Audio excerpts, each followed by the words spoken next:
I've realized there's something to be said for spring. Other than the usual, I mean.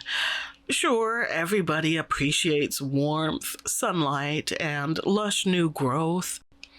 But here and now, in May 2024, it's a relief that my hair's been cut, my lips have stopped peeling, and I'm no longer dragging an old comforter behind me. It's good not to feel like a wild yeti from the woods. Hi, I'm Irene, and I'm a late bloomer. I've done maybe a handful of floral pieces that I've been pleased with, but it's not a subject I paint often, because my few successes there had more to do with luck than skill. Still, periodically I come back to it. You don't have to be particularly good at something to enjoy doing it. Now, there are many good floral painting channels out there, but I was looking for inspiration to try something new to me. So I discovered a channel I hadn't watched before, Suzanne Rose Art, and I got excited watching her video from several years ago titled How to Paint a Loose Watercolor Flower. There's a link in the description, because if what you see here interests you, then please watch Suzanne's video that motivated me to attempt this technique. There are times when I like to grab a curated palette, such as a box of Kuretake Gansai Tombi or Derwent's Graphitint paints, because that gives me a head start in the color selection process. This time, however, I pulled out my entire drawer of watercolors. It took a while, but I eventually picked 3 pans, a yellow, a red, and a blue, all from M. Graham. For brushes, I chose 2 from Princeton's Neptune series, a number 4 quill and a number 6 round. The Neptunes are great for loose work because the synthetic squirrel hairs are very soft and lay down loads of color quickly. For now, I want to point out that while Suzanne used a water-soluble graphite pencil, I went with a Neocolor 2 water-soluble crayon instead. Of course, the sketch work should have been done after laying down the background wash. Yeah, I kind of rushed ahead. You've likely noticed how rough the sketch is, and that has a lot to do with the paper, which is 100% cotton, rough-pressed watercolor paper from Arches. For a project like this, I normally choose cold-pressed paper, but it's fun to change things up once in a while. Plus, this paper, with its more pronounced texture, works well with this style of painting. Speaking of colors, the specific ones here are quinacridone rose, turquoise, and nickel quinacridone gold, all from M. Graham. I already said that, but I really think M. Graham is the bomb. Wait, I can't pull that phrase off. The cat's pajamas? Not sure if it's good or bad. That 1920s slang rolls off my tongue easier than 2020 slang. For any given project, I like to stick with paints from one brand. Not because they don't play well with others or anything like that.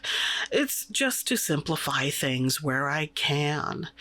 Otherwise, I lose track of what's what. Then chaos ensues. There's an example of that in the next video coming up, where I used the wrong brand name, in writing no less, and didn't even realize until way too late. The chaos part was inside my head. Oh no, what am I gonna do? I'm gonna try to edit the crap out of that part, realize there's no way to fix it, then take my lumps like a big girl. Or I could cry. That's an option. It's actually why I keep a box of tissues in the studio. They aren't for arting. That's what the blue shop towels are for. So I'm a fan of the YouTube channel Lost in the Pond. Lawrence is a Brit who moved to the US and ruminates over the differences in everything. In a recent video, he claimed that some Americans say strong as strong with a sh sound. Since I've never heard it that way, I'll chalk it up to being a Midwestern thing, because I have no reason to doubt his ears. Look, I've heard my home state of Washington pronounced as Warshington by more than one person, one of which was my middle school Washington State history teacher. At the time, I did a double take. Washington? Are you qualified for this job? Maybe they weren't. I mean, I didn't take anything else away from that class. The point is, it reminded me of how I used to say coupon instead of coupon.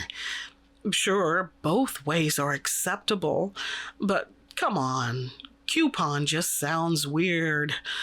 After hearing it said the other way, I've never gone back.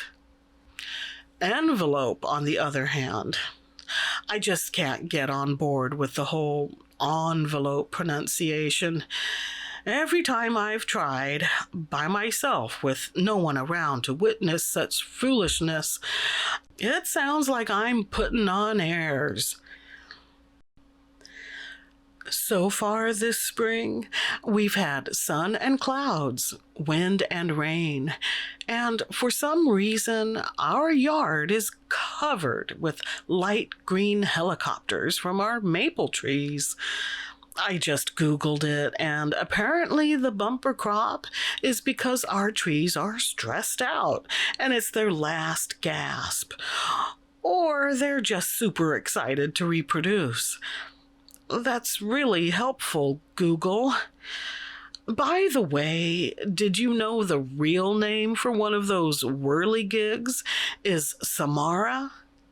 That's right, the same name as the evil child from The Ring. Like I wasn't already freaking out over the little spiders that have showed up inside the house. I Googled that too, and guess what? Apparently, the average home has 62 spiders. Quote, there is probably a spider within reach of you right now. Wait a minute. Pestend.com? Duh. Of course that's what a pest control service would say. I fall for it every time. The thing is, this isn't only the amazing season of the seeds, it's also been the season of hives. I'm not talking about honeybees. I'm talking about itching and scratching. At one point, it felt like all of my welts merged, making me one big walking rash. Now that I'm taking 2 different allergy meds, I almost feel like a normie again. Don't worry, you can't catch it through the screen. I don't think. So the last movie I saw was Nowhere, which is currently streaming on Netflix. It's a heart-wrenching story where a young couple must flee their country to survive. I won't go heavy into spoilers, but they're separated fairly early on, and the pregnant woman has to fend for herself under pretty severe conditions. Riveting stuff. I'm not trying to compare my woes with a character who has to give berth inside a half-submerged shipping container bobbing in the ocean. But the meat in my sub sandwich wasn't sliced thin enough, so the filling kept getting pulled out and onto my lap with every bite. Do the horrors never end? While painting, there comes a point when you ask yourself, is it done? Because a work of art is not a Thanksgiving turkey. There's no pop-up timer. There's also no bag of giblets to forget about, only to be found by the worst relative, who then accuses you of trying to kill us all. What was I talking about? Oh, yeah. I was having a blast and didn't want to stop painting. Obviously, the idea is to get to a point where you're happy with the piece, but it's not always easy to recognize that point. So I probably drag things out a tad too long. What can I say? I love watercolors. In my mind, they are the most magical of mediums. Anyway, I almost omitted Suzanne's final step of adding touches of white watercolor.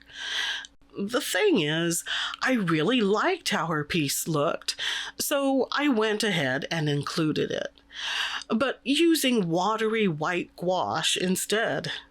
And I'm very glad I did, because not only did it create ghostly-looking strokes, it also covered up the part that bugged me the most, the overpainted area at the center of the blossom. Win-win. Credit where credit is due. Firstly, thanks go to Arches Paper, Princeton brushes, Caran d'Ache crayons, and M. Graham paints for being such good quality products and making my job as an artist easier. Secondly, it's thanks to friends and family that I have such nice things to play with. But they aren't getting all the credit. At 56 years old, I've picked up a few skills. No, I can't play the piano. And no, you wouldn't want me handling anything in an operating room. But gosh darn it, I can paint a loose watercolor flower. The takeaway here is if you aren't a confident floral painter but want to be, then keep trying. After all, the more you play, the more chances to win. I'm happy to share this arting project. Until next time, remember to check all the cavities. You don't want unpleasant surprises. And stay artsy, my friends.